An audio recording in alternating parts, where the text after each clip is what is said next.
Laut dan hutan adalah sumber kehidupan nyata yang disediakan oleh alam.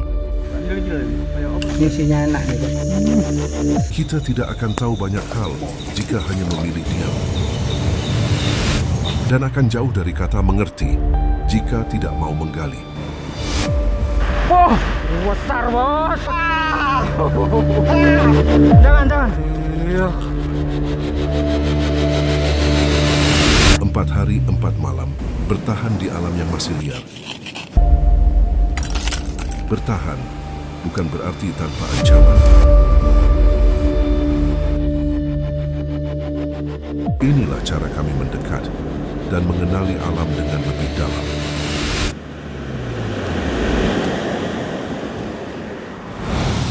Melanjutkan rasa penasaran yang kami miliki, hari ini kami kembali berpetualang. Selain bertujuan menikmati alam, perjalanan ini juga menjadi upaya kami menelusuri jejak-jejak liar dengan harapan menemukan banyak kejutan. Raksasa. Isinya enak nih. Gila ini. Kayak apa namanya?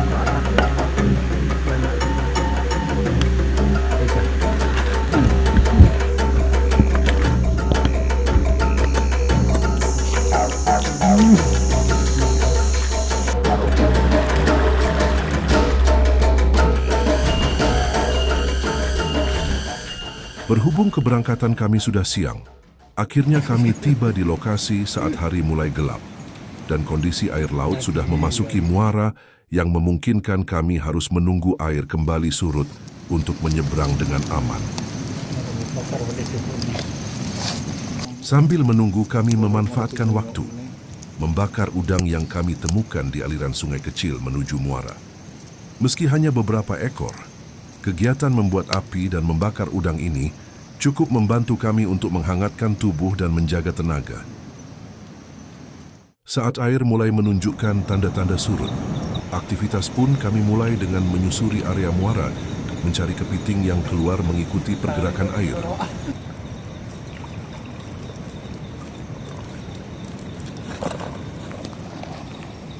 Wih.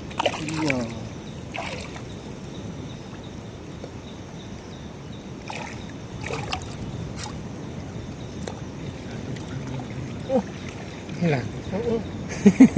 Meski ukuran kepiting yang kami temukan kali ini tidaklah besar, demi menjaga persediaan makanan, tetap kami ambil untuk mencukupi kebutuhan kami esok hari.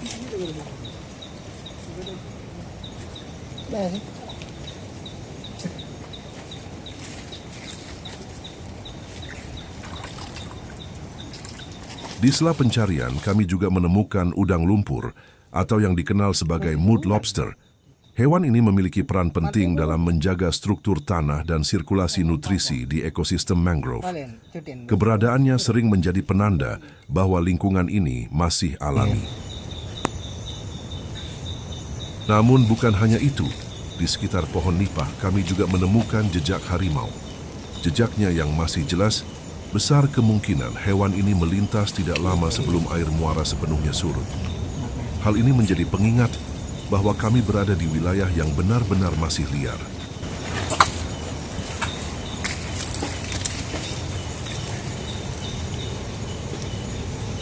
Menyadari bahwa lokasi ini kurang nyaman, kami pun bergegas menjauh, mencari tempat yang lebih aman untuk membangun tenda sementara di area pesisir. Sampah kayu dan berbagai sisa material yang berserakan mulai kami susun, kemudian kami bakar, hingga akhirnya kami pun larut dalam keheningan, berdampingan dengan penghuni aslinya yang sedang berkeliaran, ditemani suara ombak dan api unggun yang setia memberikan kehangatan. Sebelum memulai perjalanan, pagi ini kami bersantai sejenak sambil melihat area sekitar dan mengamati kondisi air laut yang masih tinggi.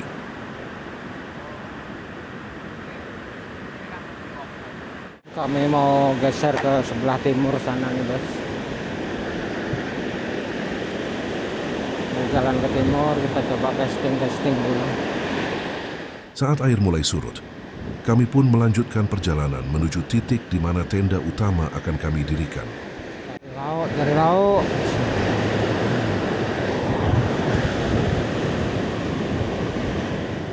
Di sepanjang perjalanan, aktivitas casting terus kami lakukan, hingga akhirnya kami tiba di lokasi.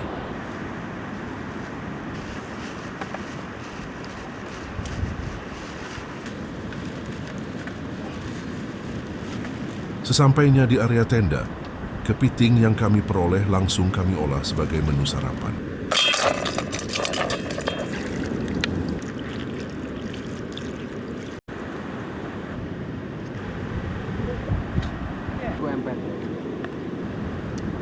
Area yang cukup luas menjadikan nuansa tenda yang kami dirikan terasa sangat damai dan nyaman untuk menikmati alam. Setelah tenda terpasang dengan baik dan dipastikan aman dari cuaca, kami mulai menyisir bibiran pantai untuk mencari. Halo, assalamualaikum. Selamat siang, guys. Kita coba mancing lagi. Kita cari baby GT buat laut nanti malam. Soalnya belum ada laut sama sekali ini. Banyak sampahnya tadi, guys. Bismillahirrahmanirrahim.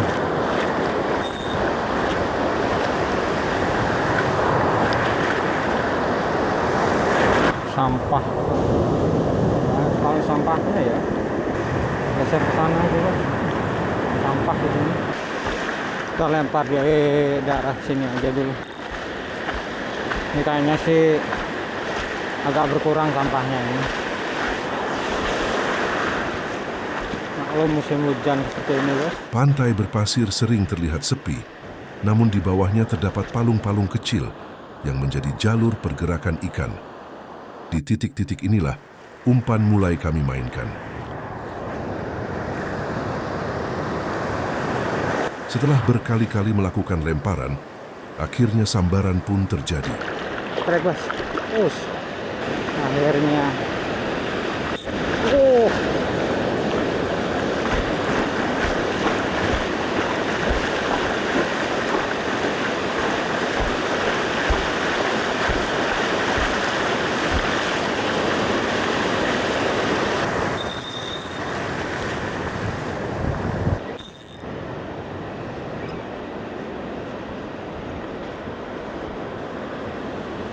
Akhirnya. Dengan bantuan Om Ian, ikan kurau berukuran sedang berhasil saya naikkan dengan sempurna. Ucul, guys. Ora, iki mau kena iki netok. Lah iki saya tim lan aku tim boleh nang. Ucul kan iki.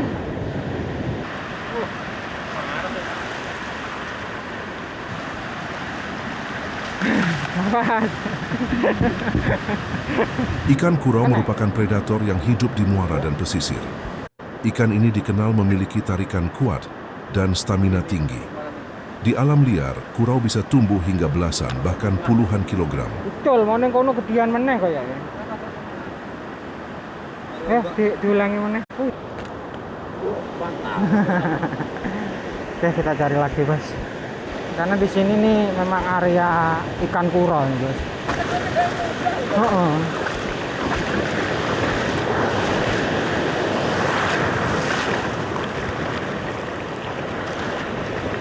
Siapa tahu masih ada nih.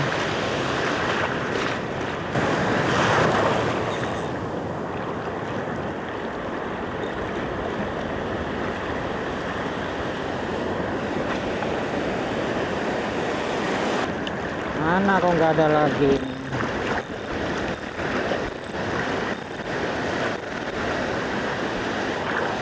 Sepi.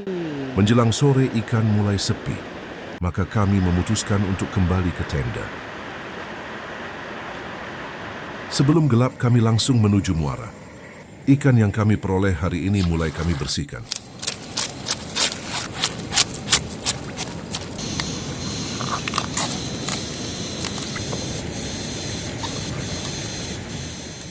Sesampainya di tenda, kami mulai menyiapkan semua bahan yang diperlukan untuk menuju ke tahap pengolahan.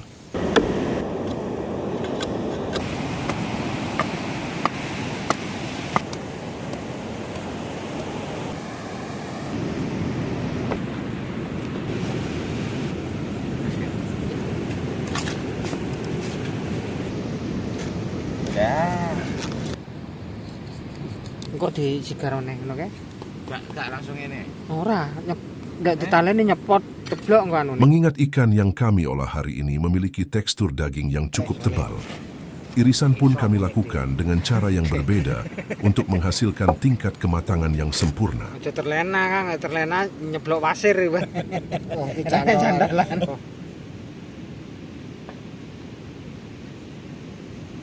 Oh, blek. Jambetan, Mas. Nah, balik Soraman. Soraman. Sogrok terus. Nah, jadi micet rono sing dipicet diwae.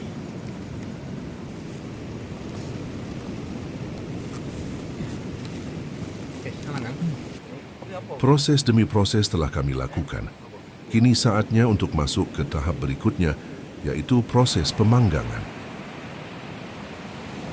Mengolah hasil tangkapan pada malam hari di alam terbuka selalu menghadirkan kesan yang mendalam bagi kami. Bukan semata tentang makanan, tetapi tentang perjalanan dan proses yang telah dilalui sejak siang hari. Dari perburuan, penantian, hingga akhirnya alam memberikan hasil yang nyata.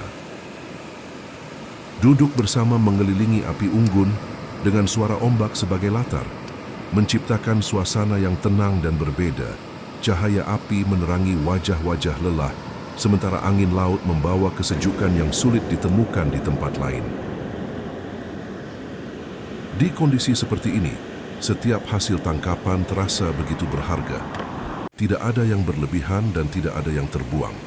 Semua diolah dengan sederhana dan penuh perhatian sebagai bentuk penghargaan terhadap alam. Kesederhanaan menjadi inti dari kebersamaan malam ini. Dengan peralatan seadanya dan bumbu terbatas, rasa lelah perlahan berubah menjadi kepuasan yang sulit diutarakan.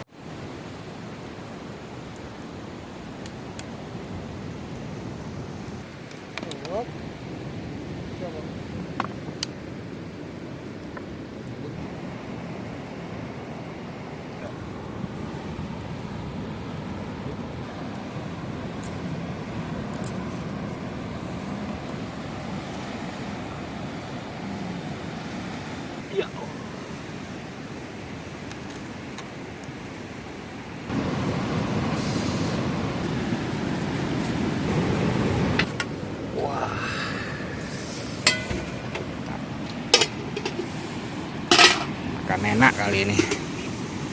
Alhamdulillah udah mateng nih, Bos. Ini yang istimewa ini, Bos.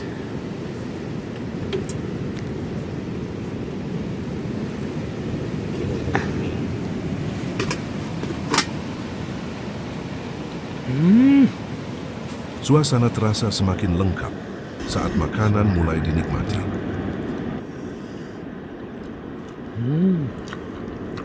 Asli mantep ini.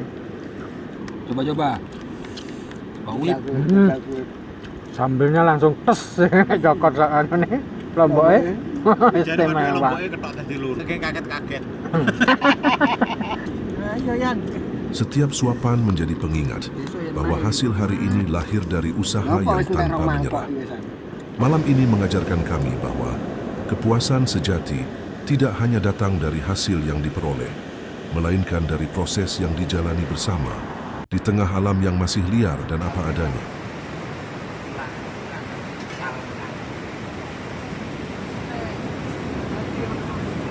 Batak. Ini apa? Uang kan kudu gitu. Iya. Halo, assalamualaikum, selamat pagi, Bos. Kita coba mancing di sebelah sana itu, Bos. Ini air masih surut, tapi kondisi air sepertinya sih bagus. Mudah-mudahan nanti ada strike. Pagi hari saya memulai aktivitas dengan menyusuri pinggiran pantai berpasir saat kondisi air sedang surut. Pada fase ini, struktur dasar pantai terlihat lebih jelas, dan hal tersebut sangat membantu saya untuk melihat pergerakan ikan. Di perairan ini, saya memperhatikan ikan lebih sering bergerak mengikuti palung, cekungan pasir, serta alur air yang mengalir kembali ke laut. Dan besar kemungkinan, area-area inilah yang menjadi jalur ikan kecil dan organisme laut lain yang menarik perhatian ikan yang lebih besar berburu makanan. Langsung strike, Bos.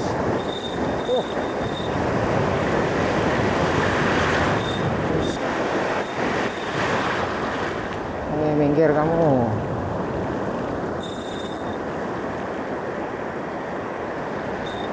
Minggir.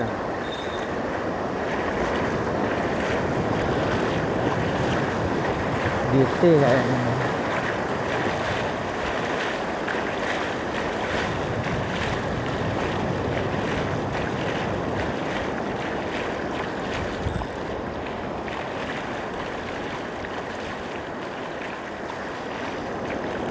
Oh, kemana ini ikannya? Kok belum nongol juga? Oh, itu dia. Alhamdulillah, dapat 1 ekor. Dapat 3 kali lemparan tadi ini. Kita taruh dalam pasir aja dulu. Untuk sementara ikan saya pendam di pasir agar tidak mudah terdeteksi oleh hewan buas seperti biawak, musang, atau pemangsa lain yang sering melintas di area ini. Cara ini saya lakukan agar ikan tetap aman saat saya melanjutkan aktivitas. Selain itu, pasir yang lembab dan teduh membantu menjaga ikan tetap segar meski ditinggal dalam waktu tertentu. Metode sederhana ini cukup membantu sampai saya selesai memancing dan siap kembali ke tenda. Strike lagi. Ya, sini kamu.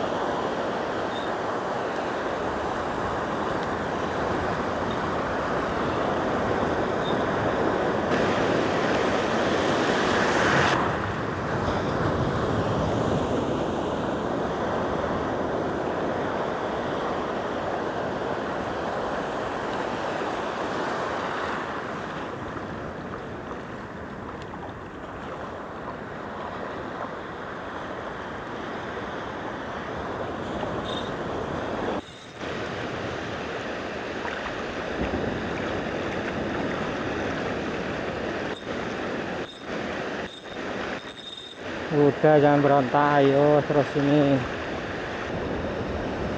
Tanggung ikannya.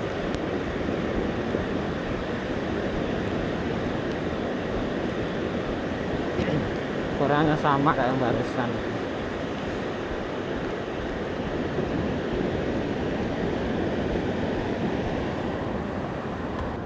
Kita pendam lagi. Oke, kita lempar lagi, guys.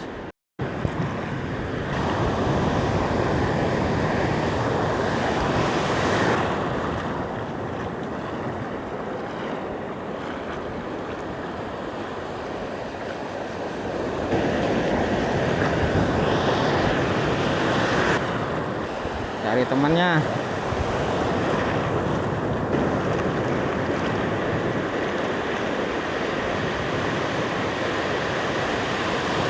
Udah agak mulai susah lemparnya nih, Bos.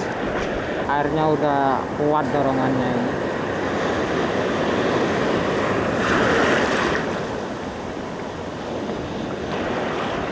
Oke, Bos, berhubung ombaknya udah tinggi dan saya udah nggak bisa maju ke sana lagi. Kalau tadi kan bisa masuk. Jadi ombaknya udah kayak gitu, Bos. Yang kecil tuh biasanya ombak kedua, ombak ketiga tuh gede besar-besar. Kurang pagi tadi. Kalau pagi sekali mungkin ya mantap. Coba ada temennya tadi rame nih yang strike ini. Berhubung saya sendirian. Setelah berbagai upaya yang saya lakukan tidak lagi membuahkan hasil, saya memutuskan untuk mengakhiri perburuan pagi ini. Matahari mulai naik dan kondisi pantai perlahan berubah. Saatnya kembali ke tenda dan bersiap untuk aktivitas selanjutnya. Sedangkan di tempat lain, Pak Brengos, Pak Jenggot, dan Om Ian memanfaatkan peluang dengan menyusuri pinggiran pantai. Mereka mencari keong laut yang biasanya bersembunyi di celah-celah karang dan bebatuan di area pesisir. Keong laut merupakan salah satu sumber pangan alami yang cukup mudah ditemukan di wilayah pantai. Hewan ini hidup menempel di batu, karang, atau terkubur sebagian di pasir, terutama di area yang masih sering terendam air laut. Selain mudah ditemukan, keong laut juga dikenal sebagai sumber protein hewani yang baik. Dagingnya mengandung protein mineral, dan zat gizi lain yang bermanfaat untuk menjaga energi, terutama saat berada di alam terbuka. Bagi kami, aktivitas ini bukan hanya tentang mencari makanan, tetapi juga memanfaatkan apa yang disediakan alam dengan cara yang sederhana.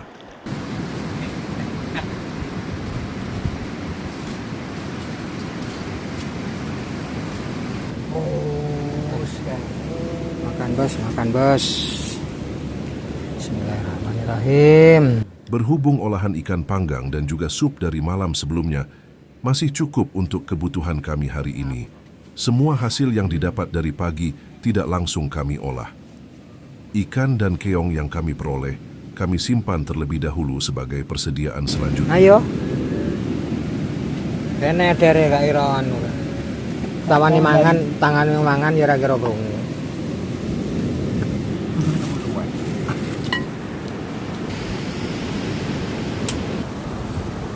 Sembari menunggu kondisi air laut kembali membaik, kami bersantai dan beristirahat di tenda terlebih dahulu. Karena seringkali sambaran cenderung berkurang saat air laut sedang tinggi di perairan ini. Kecuali di waktu tertentu ketika arus cukup bagus, dan disitulah ikan aktif berburu mangsa meski kondisi air laut sedang pasang. Halo, assalamualaikum, selamat siang bos. Kita coba mancing lagi.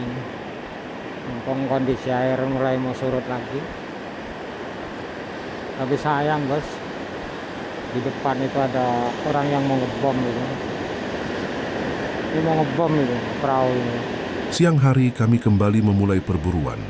Namun di kejauhan terlihat nelayan nakal mulai berlalu lalang di area ombak pertama, tempat gerombolan ikan biasanya sering muncul.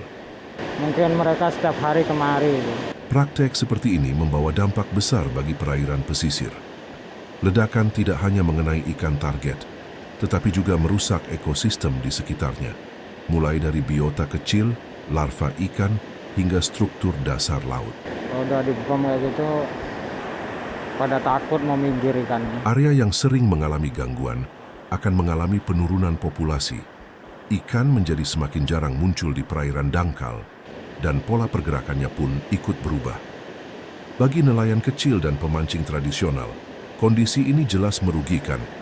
Hasil tangkapan menurun, sementara alam membutuhkan waktu yang jauh lebih lama untuk pulih.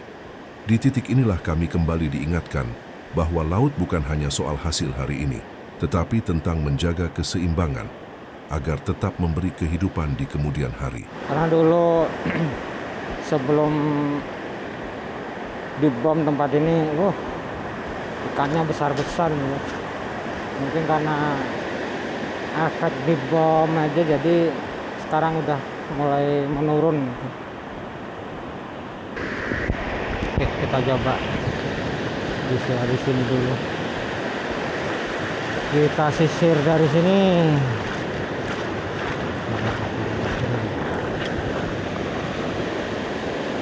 Meski langkah terasa berat dan lemparan kerap terasa hambar, usaha tetap kami lakukan. Sampai akhirnya, Om Ian dibuat panik oleh sambaran ikan yang begitu brutal, hingga menciptakan ketegangan di tengah perburuan. Besar nih, Mas. Tenang, saya. Tenang.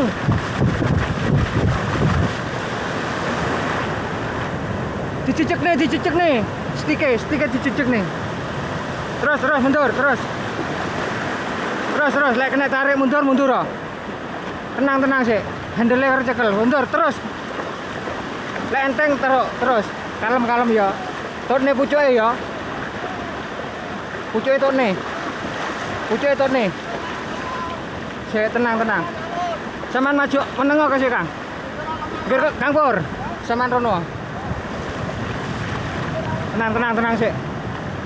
Mundur arene ya. Kalem, tenang, mundur. Nah, lek enteng terus. Tenang. Tenang sih. Kalem sih. Tenang, terus. Terus lenteng terus. Lah kuwi wis pinggir, meneng sik. Sik tenang sik.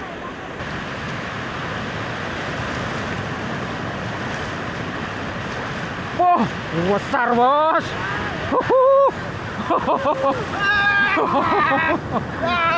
Ini, Bos. Jangan. Weh, tadi kali sange kok. Layar. Kalau ini bos makan besar nih, karena titik loh. Jangan layu. Wah. Lagi sak bantal lagi. Segitu loh bos. Iya. Abot. Berang kilo, Lagi kayak Wah, mantap. lagi ming pitu enak iki. sok minum masih. Opo iki? Bicara aja gelem, jadi mangan dhewe iki ceritane. Ikan kurau merupakan predator pesisir yang hidup di perairan pantai berpasir, muara sungai, dan perairan payau. Secara ilmiah, ikan ini dikenal dengan nama Polynemus indicus dari keluarga Polynemidae. Ciri khas ikan kurau terletak pada sirip dadanya yang memiliki filamen panjang menyerupai benang. Bagian ini berfungsi sebagai alat peraba untuk mendeteksi mangsa di dasar perairan yang keruh. Kurau termasuk ikan karnivora dengan makanan utama berupa ikan kecil dan berbagai organisme dasar laut. Keberadaan ikan kurau menjadi salah satu indikator perairan pesisir yang masih produktif, sehingga menjaga habitatnya penting untuk keseimbangan ekosistem.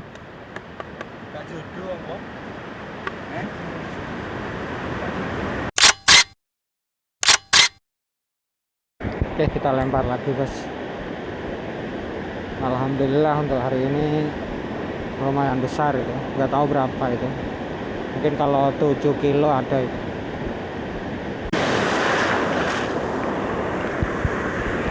Kita lempar dari sini. Bismillahirrahmanirrahim.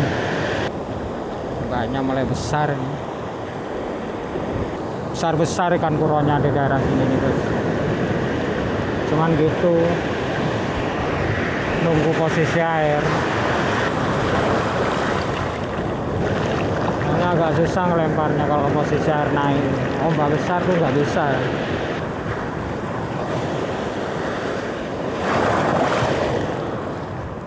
Jadi harus melawan ombak kalau di sini. Oke bos, nggak ada respon lagi. Kita mau ke base camp aja. Lagi pula udah sore sekitar jam 5 ini. Saat tidak ada lagi respon, kami pun memilih untuk kembali ke tenda. Dengan langkah yang dipenuhi rasa puas, aktivitas di pesisir pantai kami akhiri dan sepakat untuk melanjutkan kembali esok hari. Langsung, saya angkat, nyet langsung.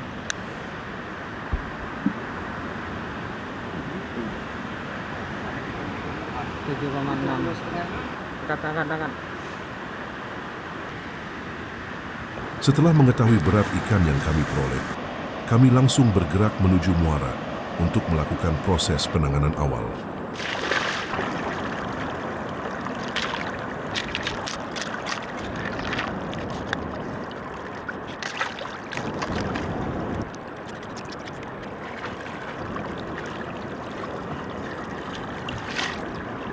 Malam hari, sebelum mempersiapkan makan malam, kami memulai aktivitas dengan memproses ikan yang sebelumnya telah dibersihkan. Langkah ini dilakukan agar hasil tangkapan dapat dimanfaatkan secara optimal dan tetap memiliki kualitas yang baik saat diolah menjadi sajian. Jadi biar nanti nyampe rumah tuh kondisinya tetap bagus ikannya. Soalnya kalau nggak dikukus ini kering nanti ikannya, kurang enak rasanya. Pembelahan dilakukan untuk memudahkan proses pengolahan selanjutnya, sekaligus memastikan panas dan asap dapat meresap secara merata ke dalam daging ikan dengan baik. Pada tahap ini, ketebalan irisan dijaga agar tidak terlalu tebal dan tidak terlalu tipis, supaya tekstur ikan tetap terjaga.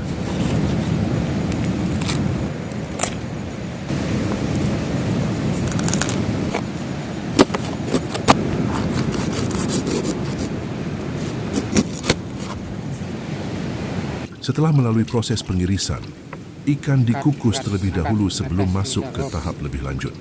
Pengukusan dilakukan untuk menstabilkan struktur daging tanpa menghilangkan rasa alaminya, sekaligus mengurangi kadar air berlebih. Melalui tahap ini, daging ikan tetap padat dan lebih siap untuk diproses kembali tanpa mengorbankan kualitas rasa saat nantinya disajikan.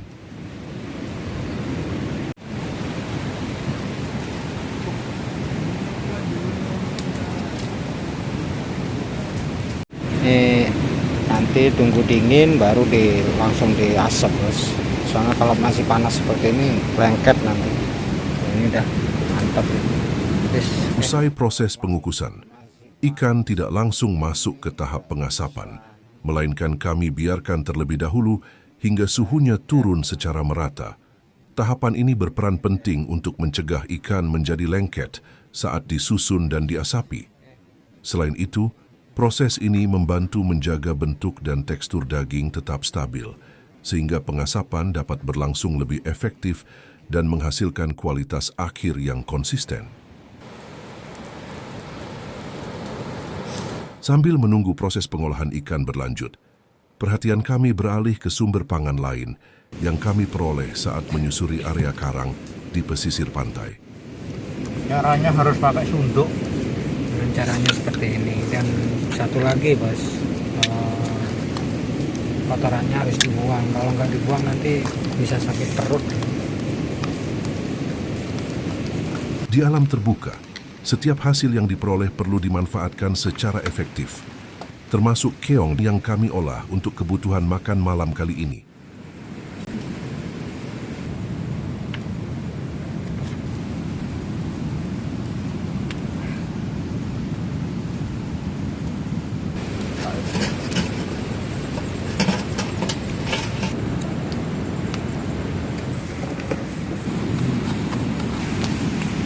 Bagi kami, pengolahan keong dengan metode ini memberikan sudut pandang baru dalam memanfaatkan bahan pangan.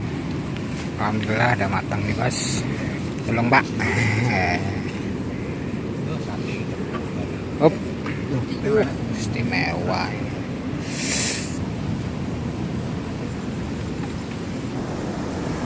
Gulenya, Pak, minta gulenya, Pak. Gulai aja. Kau usah.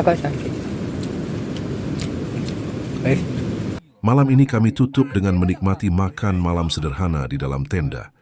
Di tengah keterbatasan dan suasana alam yang masih liar, terselip rasa syukur yang mendalam atas apa yang telah kami jalani hari ini, dengan harapan esok hari kembali membawa kejutan dan pembelajaran baru.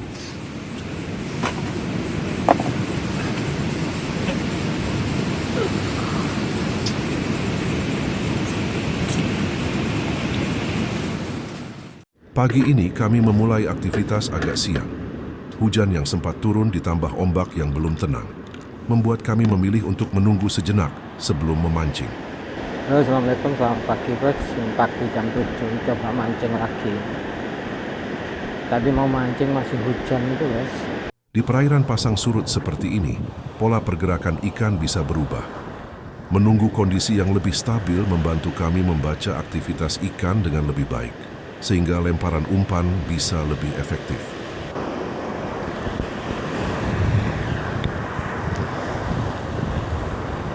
Sambaran cukup terbilang jarang dalam petualangan kali ini.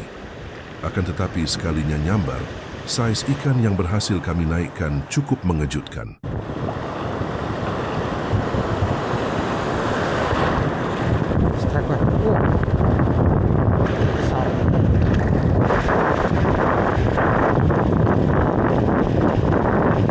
Pelan-pelan. Wush. Nah, kamu sekarang.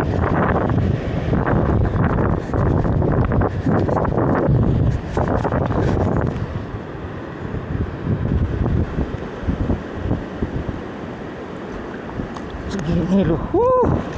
Mantap.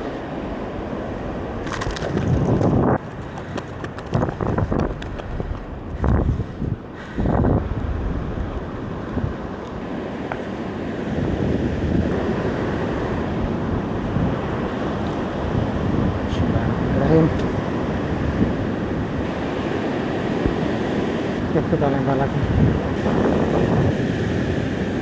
Setelah berbagai lemparan yang kami upayakan tidak lagi membuahkan hasil, maka kami pun mencari tempat yang teduh untuk beristirahat sekaligus menikmati sarapan.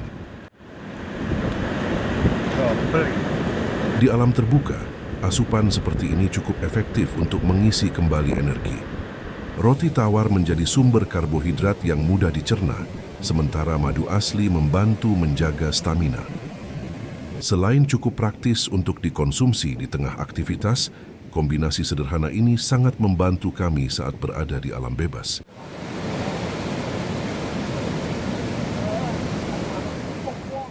Di wilayah pesisir, nelayan menjalani aktivitas dengan mengikuti kondisi alam.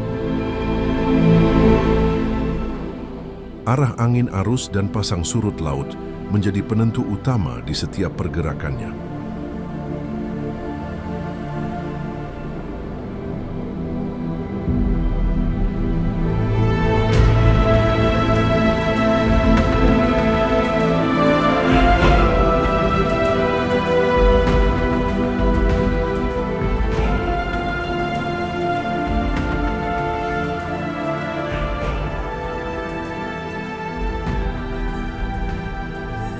Pengalaman dan kebiasaan membaca alam menjadi modal penting dalam aktivitas melaut.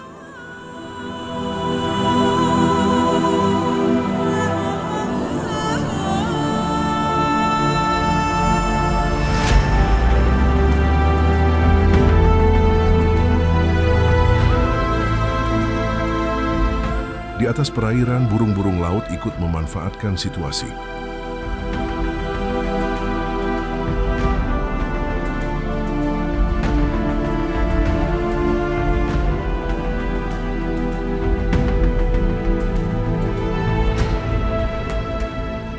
Pergerakan burung sering menjadi indikator keberadaan ikan di area tertentu.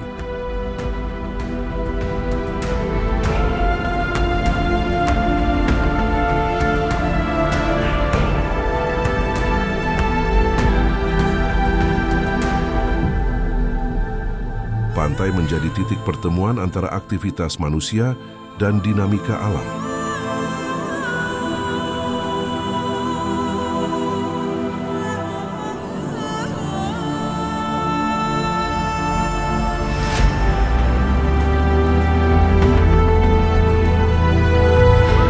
Semua saling terhubung dalam satu sistem yang sama.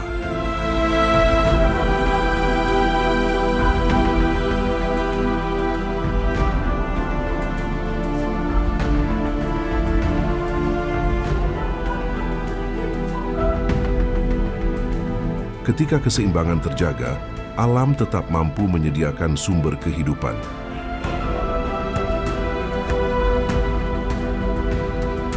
Namun ketika batasnya dilanggar, dampaknya akan mempengaruhi keseimbangan ekosistem secara langsung.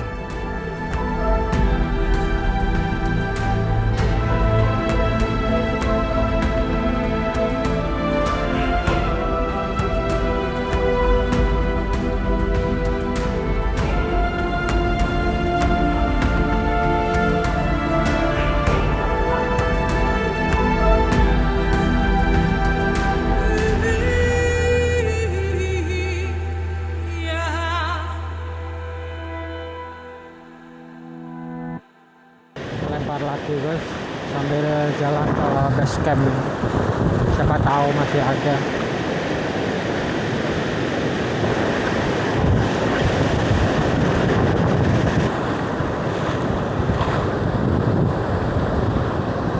Dorongan airnya udah kuat sekali.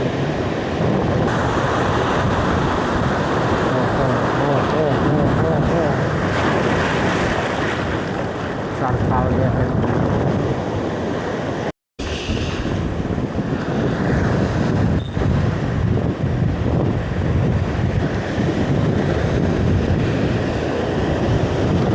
Kayaknya kalau ini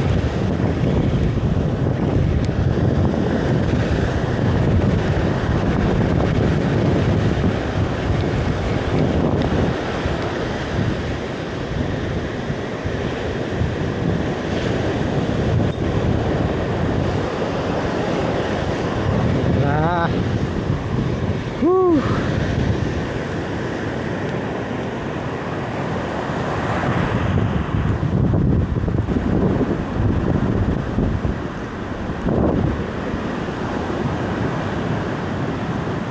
Setelah beberapa lemparan dan waktu yang kami habiskan di sepanjang pantai membuahkan hasil, kami pun kembali ke tenda.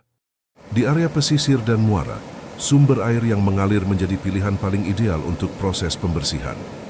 Air yang terus bergerak membantu mengurangi kontaminasi dan menjaga kesegaran ikan sebelum diolah. Sisa hasil pembersihan akan kembali terbawa arus. Dengan begini, tidak ada yang benar-benar terbuang. Setiap bagian akan kembali masuk ke dalam rantai ekosistem. Pada tahap ini, ikan yang telah didapat mulai diproses.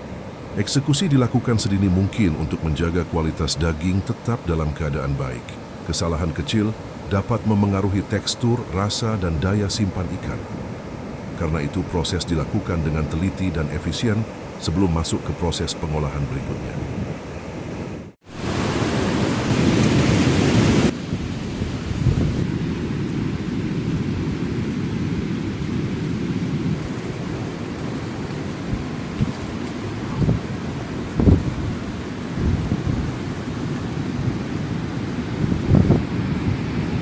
Setelah puas menikmati makan siang, dan kondisi air laut sepertinya sudah menunjukkan tanda-tanda surut, kami pun kembali menelusuri area pesisir pantai. Mancing lagi.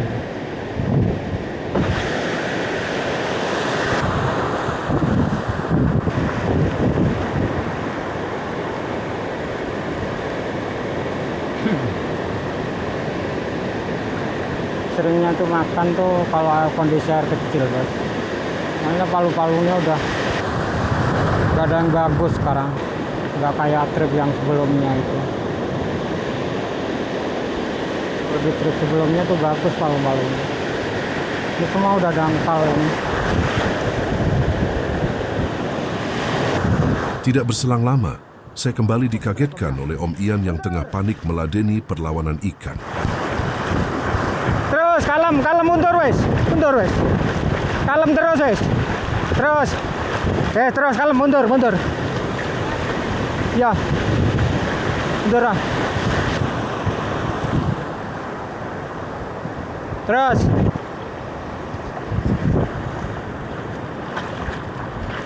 kalem mandek kok, kono narik mandek kok, terus mundur, kalem. Ya, santai wes. Gulung maju gulung, karo gulung mundur meneh bari. Terus. Ndi? Oh, citi mat. Keberuntungan kembali berpihak kepada Om Ian pada trip kali ini. Ikan GT yang terkenal ganas dan brutal berhasil ia taklukkan dengan relatif mudah.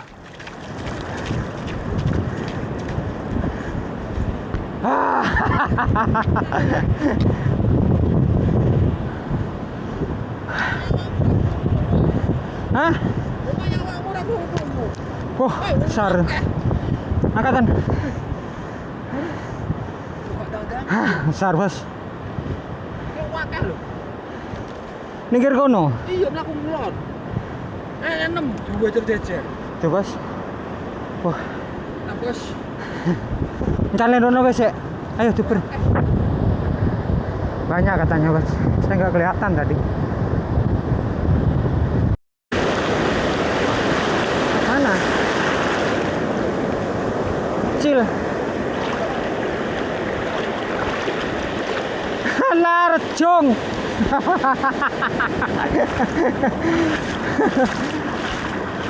Lah kok bukan ikan target? Meski ikan ini bukan yang kami targetkan, tetap kami angkut, karena ikan ini juga memiliki rasa daging yang cukup lezat. Hah? Dia tengok kiri-kiri ini kalau ketok sendiri. Oh, kecil. Motor-motor enggak ketok, aku tak cepat dah aku.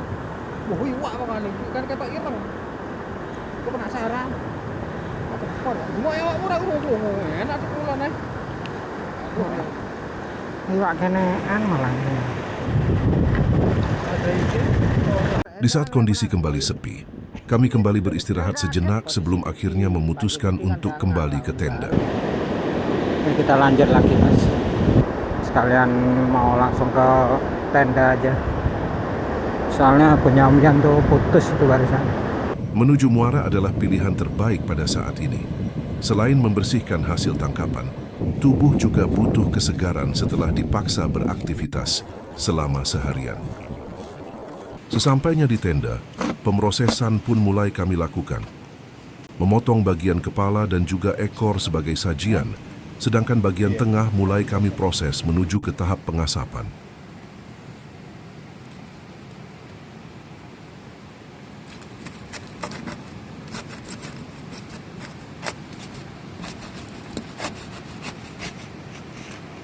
Malam ini tidak banyak yang kami lakukan.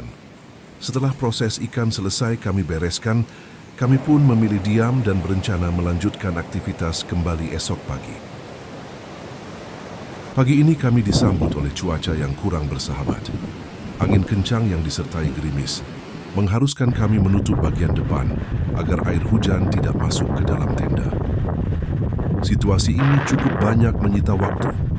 Hingga akhirnya, kami pun kehilangan momentum berburu saat air surut pagi ini dan terpaksa menunda aktivitas hingga cuaca serta kondisi air kembali stabil. Harapan dulu, Pak. Lauknya apa, Pak? Lauknya sup. Kepala ikan. Kurau yang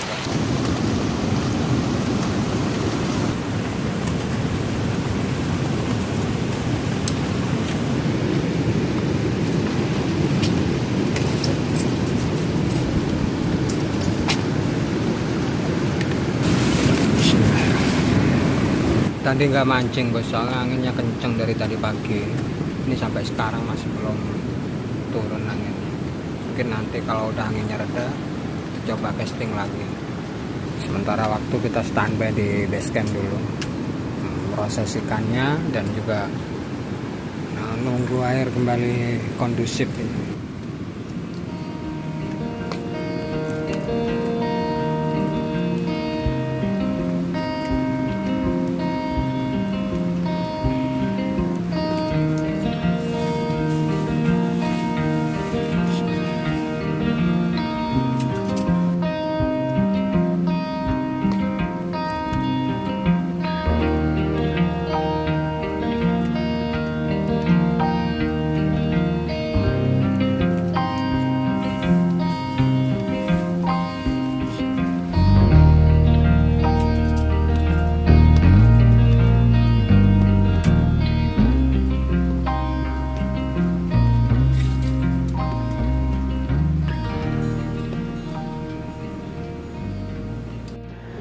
Halo, assalamualaikum. Selamat siang guys. Di siang jam 12. Berhubung anginnya kenceng, saya coba pakai medium biar bisa lebih long cast. Siang hari, aktivitas kami berlanjut di bentang pesisir yang terus berubah oleh pasang surut. Casting tetap dilakukan mengikuti arus tepi, memanfaatkan jalur pergerakan ikan yang aktif di perairan dangkal.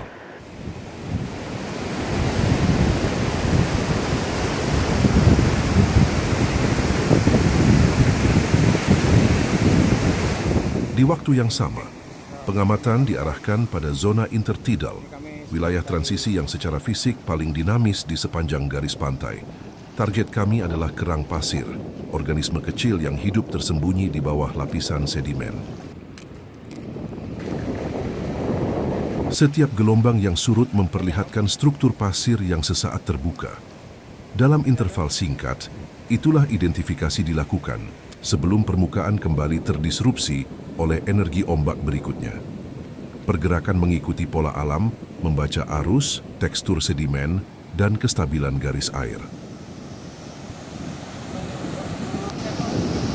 Kerang pasir adalah bivalvia penghuni zona intertidal berpasir.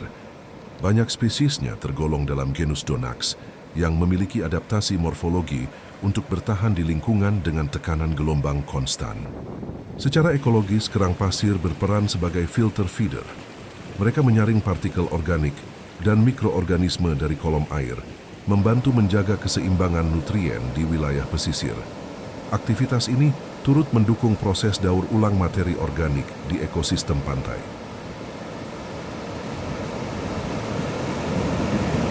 Dalam jaringan trofik, kerang pasir menjadi sumber pakan penting bagi ikan pantai dan burung pesisir. Distribusi serta kelimpahannya sangat dipengaruhi karakter sedimen, kemiringan pantai, dan intensitas gelombang. Karena itu, kehadirannya kerap menjadi indikator kondisi habitat pesisir yang relatif stabil. Pada situasi survival di pesisir, kerang pasir menjadi sumber protein yang layak dikonsumsi selama diambil dari perairan yang bersih dan dimasak hingga matang. Keberadaannya bukan sekadar pelengkap ekosistem, tetapi pengingat bahwa alam selalu menyediakan pangan bagi siapapun yang mampu membaca ritmenya dengan bijak.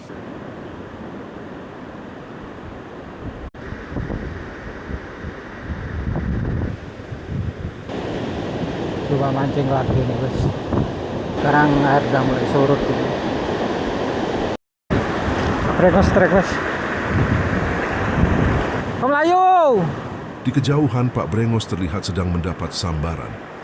Pergerakannya yang santai, sepertinya ikan yang menyambar umpannya tidaklah terlalu besar. Iya. Oke, kita lempar lagi. Tak lama berselang, sambaran kembali terjadi. Sepertinya sih ikan kura ini. Intensitasnya yang terlihat berbeda. Saya pun memilih menjaga jarak untuk meminimalkan distraksi visual maupun tekanan tambahan di sekitar titik pertarungan. Pada situasi tertentu, faktor eksternal sekecil apapun dapat memengaruhi respon ikan menjadi lebih agresif. Ikannya di depan sini guys. Spesies seperti ikan kurau memiliki karakteristik morfologi bibir yang relatif lunak dan mudah mengalami sobekan saat menerima beban yang tidak terkontrol. Karena itu, tekanan harus dijaga tetap stabil. Terlalu keras berisiko terlepas, terlalu longgar memberi ruang ikan untuk melepaskan diri. Dalam kondisi seperti ini, ketenangan dan kontrol menjadi penentu untuk menaklukkan ikan tersebut. Oke, kita lanjut lagi. Udah sepi guys. Jadi hari ini cuma dapat 2 ekor hasil dari Pak Brengos barusan. Oke, kita lanjut kalau udah di base camp aja.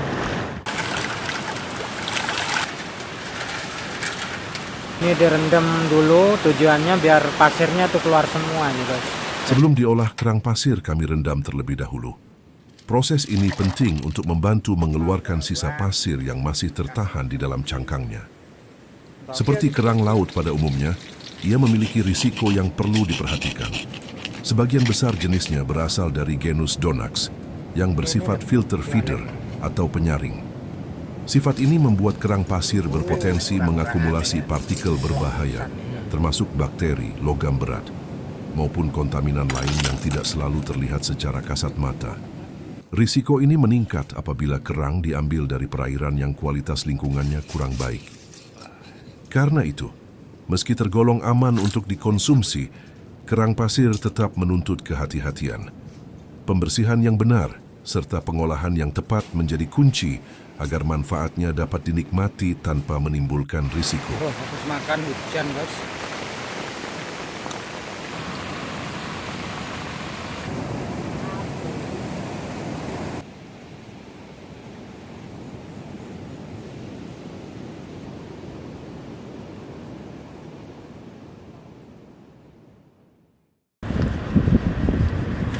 Berikut hasil trip tadi.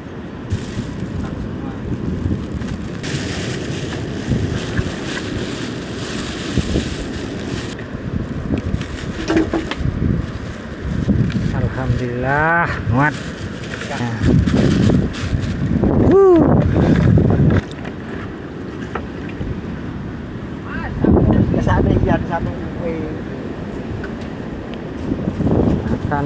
Makan dulu. Alam tidak pernah berbicara dengan suara yang keras, namun pesannya selalu jelas bagi mereka yang bersedia mendengar. Ia menghadirkan keindahan tanpa janji dan menyimpan risiko tanpa aba-aba.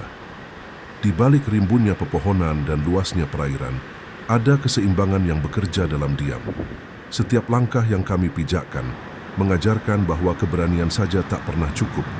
Diperlukan hormat, kesabaran, serta kesadaran bahwa kami hanyalah bagian kecil dari kehidupan yang jauh lebih besar.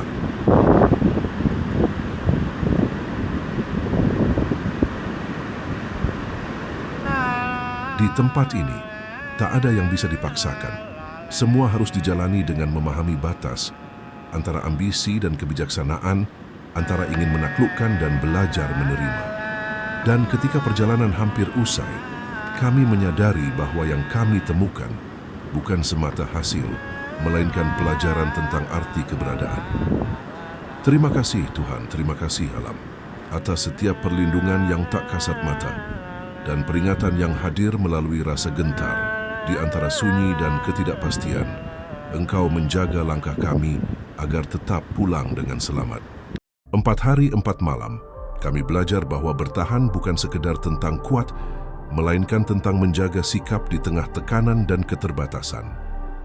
Terima kasih atas rezeki yang dititipkan, juga kesempatan untuk memahami lebih dalam, serta keselamatan yang tak ternilai harganya. Semoga hati ini senantiasa dituntun untuk tetap rendah. Langkah ini dijaga agar tidak tergesa dalam mengambil arah, dan setiap perjalanan berikutnya membawa kami semakin dekat pada makna kehidupan yang sesungguhnya.